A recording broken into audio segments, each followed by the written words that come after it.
Welcome to Liminal Land, the most unique and thrilling theme park experience you'll ever encounter. Liminal Land isn't like your typical amusement park. Here at Liminal Land, we sacrifice children.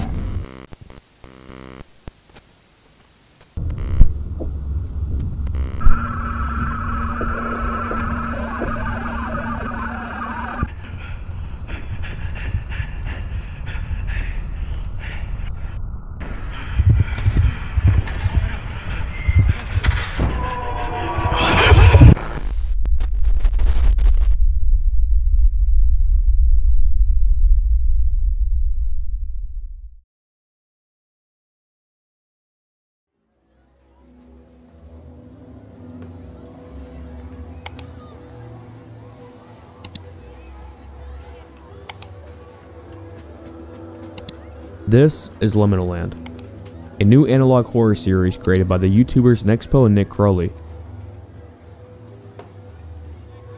Liminal Land is an amusement park located in Lake Valley, New Mexico. Created by a corporation named H.O.M.E, the park set out to push the limits of immersive entertainment and even rival other major theme parks like Disneyland. But with the park's anomalous properties and the park's dark twisted history, it was eventually shut down.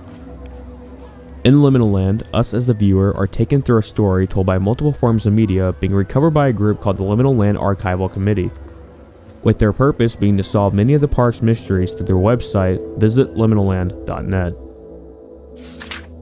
Through this website, we are provided lots of information about the park's lost history under About Liminal Land.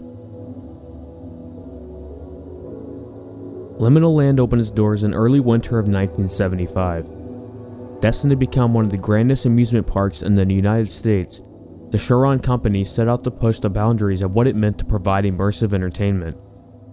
To this day, it is unclear how exactly Liminal Land garnered such a passionate and sizable audience so quickly, as the town of Lake Valley has historically been relatively small population. Regardless, ticket sales exploded from day one, much to the credit of the large families who flew in from all around the world to experience H.O.M.E's experimental vision. From the beginning, Liminal Land was always embedded with one mission: to dethrone Disneyland as the go-to destination for thrill seekers of all ages. Coasters that evoked emotion, a multi-tiered water park, and a massive underground suburbia were among the experiences being tested while the park was open. And to this day, debates are plentiful on whether H.O.M.E actually achieved their goal of industry dominance. Surprisingly, very little news coverage came out of Lake Valley during Liminal Land's tenure. Park goers seemed avid to serve as test subjects for their experimental rides, and it felt like no one ever batted an eye. Regardless of the numerous accidents that took place over the years, there was never a single investigation, audit, or inspection ever credibly done. What Liminal Land touted as anomalous events were simply tarped off for a day and reopened thereafter with not a single word about them. For 14 years, the park operated in this bizarre manner. People went missing, rides constantly changed, and the park staff was always apathetic about it. Yet, Liminal Land's popularity paradoxically appeared to grow. Unfortunately, on May 20th of 1989, Liminal Land's day of reckoning had come. That night, the park was rapidly and indefinitely shut down, with no concrete reason ever being given. Another tab of the website, called Attractions, shows many of the popular and featured attractions at Liminal Land. Serpentine. Utilizing old metal tubing, H.O.M.E crafted a coaster that in hindsight broke every regulation in the book. Oddly, riders noted bizarre rail movement when passing the curve, with some claiming that it appeared alive and snake-like. Skyliner. Liminal Land's reverse freefall, one prototype of many. The Chrysanthemum. Liminal Land's signature spinner, named after the flower, one prototype of many.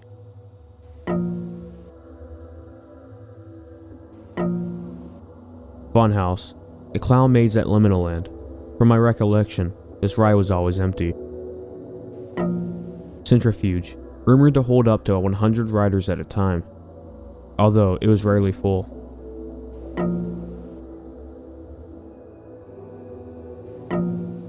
Paradise Playrooms. The vast building served as a maze for children to get lost in, as their parents enjoyed the more mature attractions in the park. Invader Cave. Liminal Land's transit system reportedly connects home to various areas of the park. For the last 3 attractions, they all come with a pamphlet with more in-depth descriptions about them. Same hall, new walls. Built into the outer walls of the structure now stand 7 unique exits, each of which demanding a different path to find. Of these exits, only one will be open each day, while the rest are sealed off by gray walls, no different than the countless others within the structure. This assures a unique experience for our explorers every time, as you'll never know what route will lead to your escape. What exit will you leave through? Well, that's something you'll only know once you're inside. And lastly, Subliminal Land, with its pamphlet reading, Introducing Subliminal Land, a whole new world underneath your feet. In this pamphlet, we get lots of information about the indoor water park, but the main parts are that Subliminal Land is naturally heated by remnants of Lake Valley's dormant test sites. More on that later.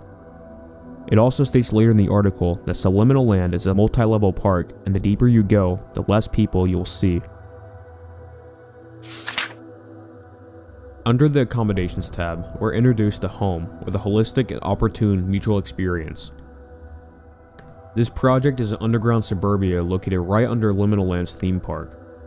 In this tab, we get a picture of the location of Liminal Land and an estimated size of H.O.M.E. From this picture, we can clearly see how much larger H.O.M.E is than the theme park. Under the picture, it also states some areas of H.O.M.E are still unexplored, showing its sheer size.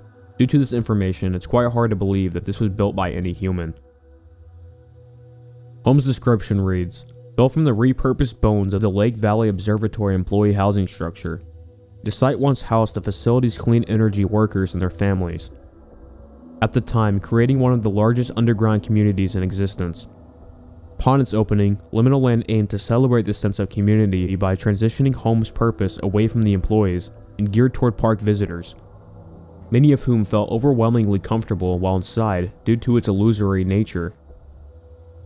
This sensation of homeliness was the sole intention behind the project, as Sharon sought out to keep guests inside the park for as long as possible in hopes of maximizing profits. Because of this goal, H.O.M.E would be the only in-park hotel offered to guests, reportedly containing around 10,000 concurrent operational rooms at its peak, spread out over a handful of square miles underneath Liminal Land.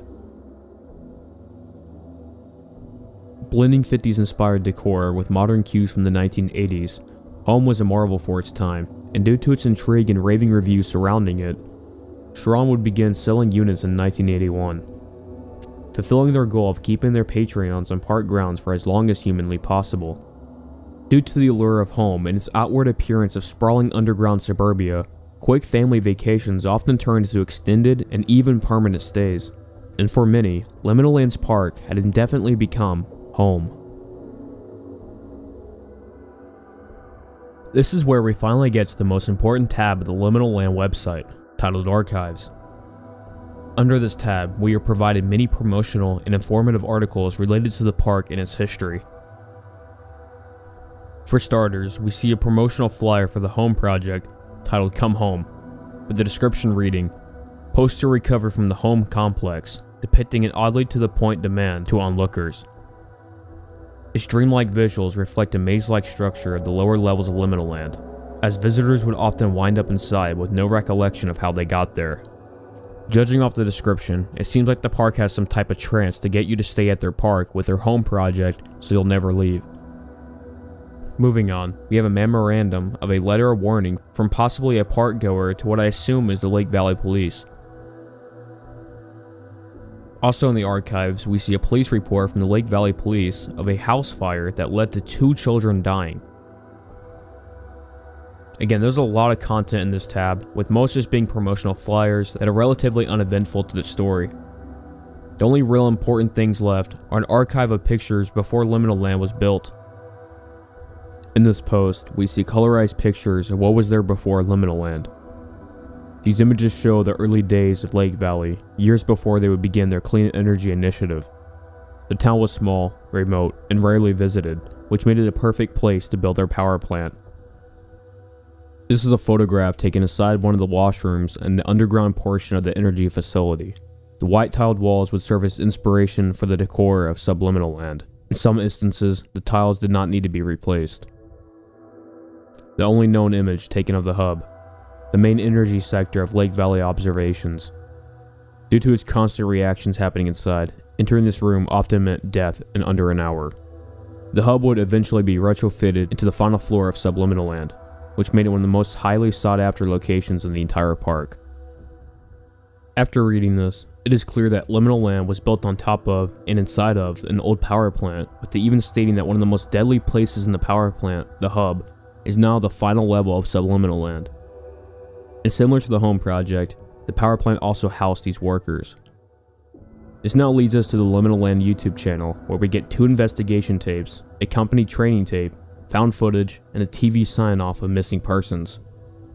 We'll start in order with the Channel 5 sign-off.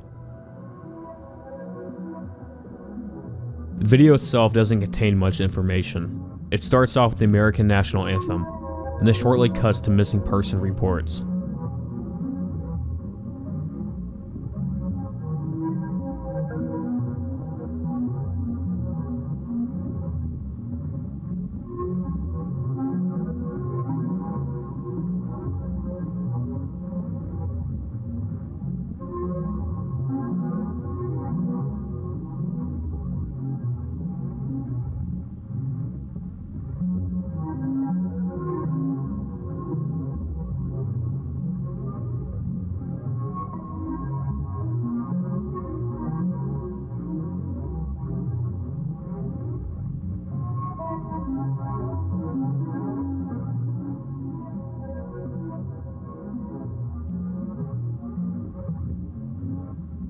The next video is a company training tape with again not much information, but it does include a couple of disturbing segments.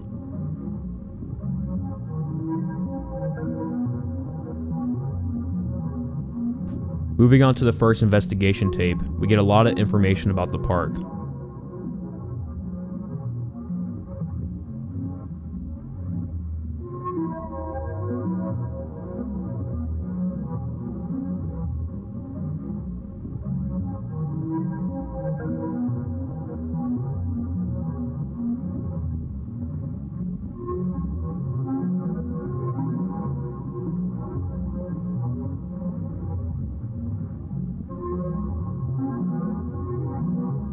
Liminal Land has been tied to so many disappearances and even facial deformities caused by one of their rides.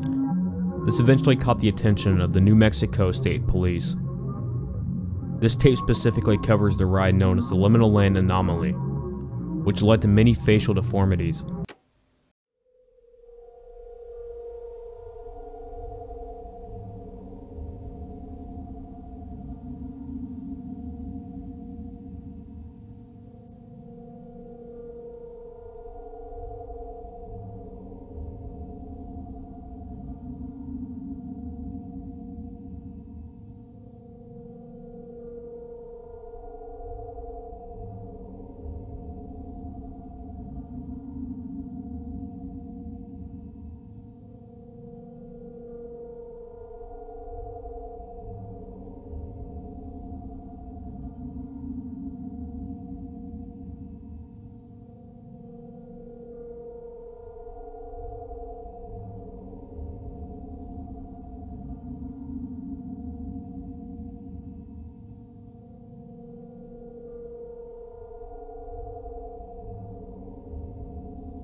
The last case covered by the tape is that of Maria Ramos, who snuck on the anomaly when it was shut down for the day. The ride would continue on for 26 minutes non-stop, leaving her with this facial deformity.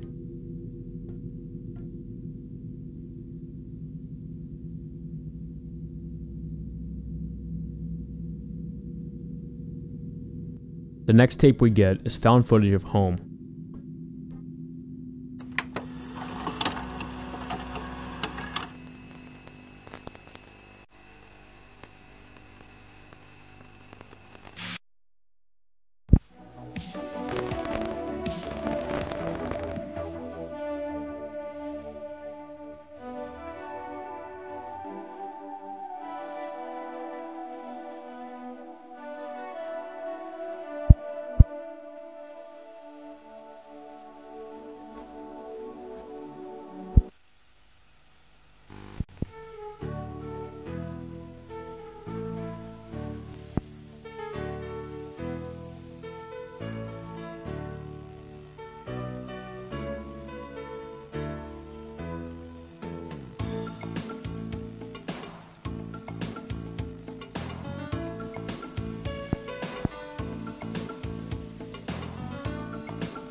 The video starts like any other training tape, explaining H.O.M.E a little more. We get provided a map of the park and a comparison to H.O.M.E. And it's clear that H.O.M.E basically has no bounds, and it can be considered infinite. After a brief training exercise, we get provided the found footage. I'm gonna let this play out until we get something important.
Our protagonist found himself in some back room of home, but more importantly, by the room that has a light coming from it, we see he is in C block.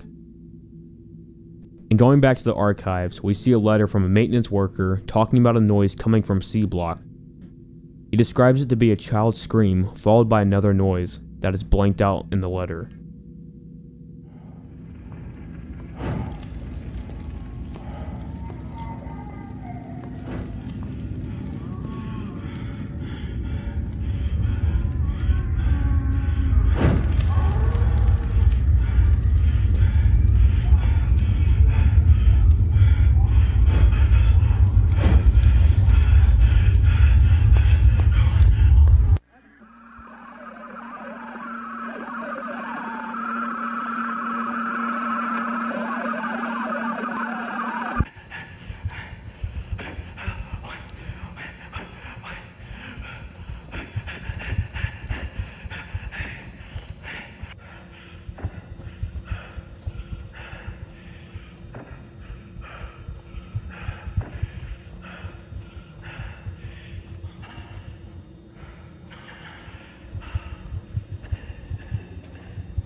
Okay, so a lot happens in this video, and it actually reveals more about the story when we look at the last video, titled Mommy's Friend. This investigation tape is unique as the story itself is told through a little kid's drawings.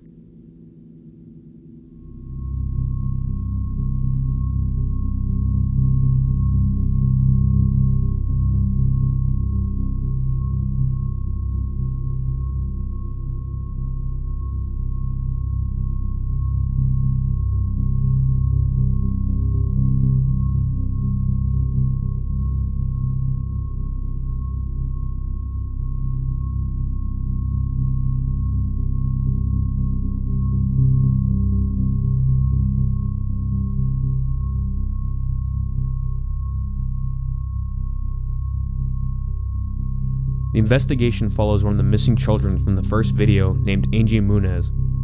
Her mother claims that she left at the middle of the night, randomly. Detectives have been given no reason to suspect that the mother is lying, but again, why would Angie just run in the middle of the night?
Okay, so what exactly is going on?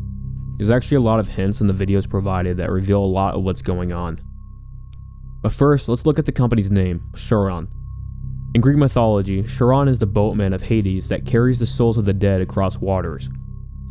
This will make more sense in a few minutes. In the company training tape, we get provided this code, right. And on the Liminal Land website, there's a tab where you can enter this code. At the time of recording this, the code has been reset and no longer works, but at that time, when entering the code, you would gain access to one picture, that being this. This is a picture of Moloch. This comes from many different places, but the main thing about it is that it usually refers to child sacrifice and is considered the symbol of purifying fire, which in turn symbolizes the soul. He's also associated with the concept of children being consumed by fire. In referring to medieval demonology, Moloch is depicted as a demon or rebellious angel who rules the underworld and enjoys stealing children from their mothers. He's often depicted as a bull-headed idol with outstretched hands over a fire. Consumed by fire? This sounds awfully familiar to something from earlier, like this police report of a mother locking her kids in a room and setting the house on fire. This isn't the only reference to this, as the official mascot of Liminal Land happens to be a bull. And the picture of Moloch appears in the last video of the child's drawings, where it's implied that it lives under Liminal Land. Also in the drawings, we see a door. That looks awfully familiar to this door found from the found footage, where if you listen closely, you can hear this.